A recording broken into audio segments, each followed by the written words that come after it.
nangyayari dito? Abay, hating gabi na, gising pa kayo. Sa itsuri na Betty, may kinalaman ito sa boss mo, no? Ang sama talaga niya, masusuntok ang lalaki yan eh. Kung hindi mo siya haharapin, hindi siya matututo. Dapat lang na makatikim siya para tumino. At huwag mo siya titigilan hanggat magbukas ang pinera at nakabati. Dapat matuto siya. Kapag inapi ka niya, ito, kukulong ko siya, Betty. Papa, ano po ba yung sinasabi niyo?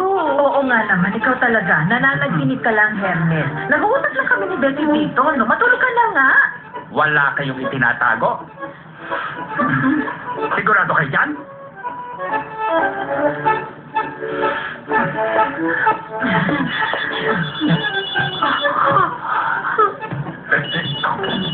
Anong tulog yun? Sino sa inyong dalawa ang may cellphone?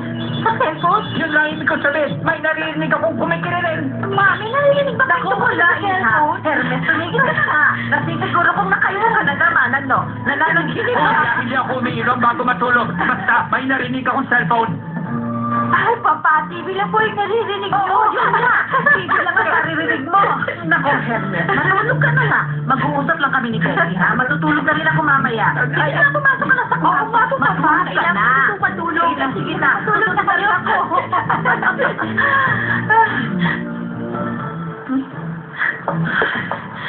Ako, Sir Armando, nakakaya naman. Pwede na po kayong lumabas.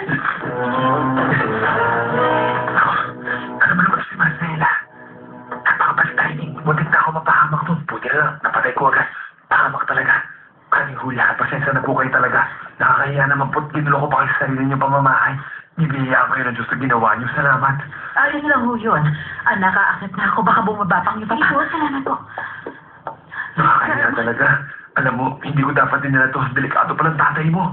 Mas mapapahamak po kayo kung hindi niyo tatawagan si Ma'am Marcela. Ano ba? Marcela. Dali, tulungan mo kung ano sinusuot ko. Dali na. Dali. Umupo lang po. Alisin mo pa helmet na to. Magbigat.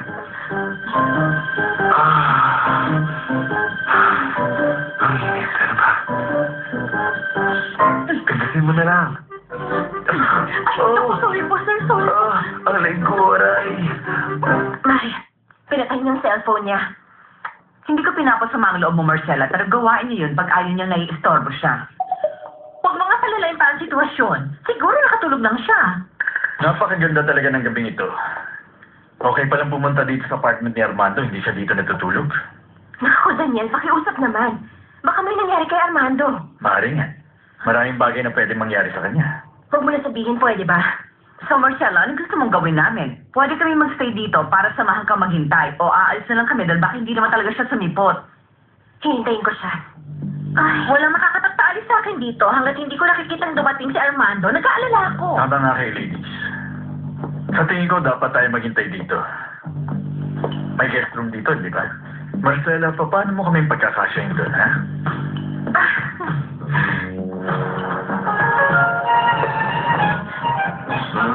Ang pangit. Mukha akong emo sa suot kong to. Ay, sorry, Betty, ah. Hindi ko inaalis sa damit ng tatay mo. Maganda to ko sa aming suot. Pero hindi bagay sa akin ng mga to. Betty, wala akong pera pambayad ng taxi. At huwag po kayo mag-alala, sir. Pahihiramin ko po kayo ng pambayad ng taxi. Sana po tama na yan. Oo, tama na to. Maraming salamat ulit. Babayaran lang kita bukas. Betty, do me a favor. Huwag mong sasabihin kahit kanino ang nangyari dito. At pakibalik na lang yung drag queen costume na hinarin ko kay Hugo bukas. Opo. Okay? Betty, salamat. Wala naman po yan, sir.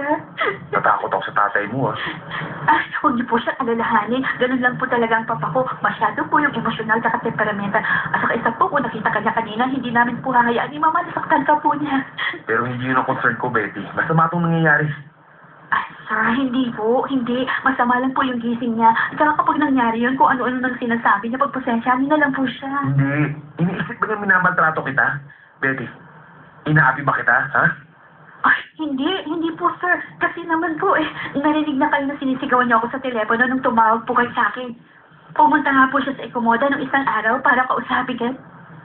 Pero hindi ko po siya pinayagan. Huwag kayo mag-alala, hindi po niya gagawin yung mga sinabi niya. Hindi ako natatakot sa maaaring gawin sa akin ng tatay mo. Yung image ko at ng kumpanya, inaalala ko eh. Boss mo ko, Betty. Dapat maganda image ko sa tatay mo. Betty, hindi ba talaga maganda magtrabaho sa kumpanya namin? Hindi ba okay na magtrabaho ka sa akin? Sir naman, ano ba naman kayo? Masayang-masaya po ako sa inyo sa Ecomoda. Sige, hindi na kita masasisigawan mo lang ngayon. Tayo na, boss. At huwag niyo po kalimutan na tawagan si Ma'am Marcela habang papunta kang puso. Oo na, gagawin ko na. Gamitin niyo po sa pagdagal na Salamat. Babayaran kita bukas.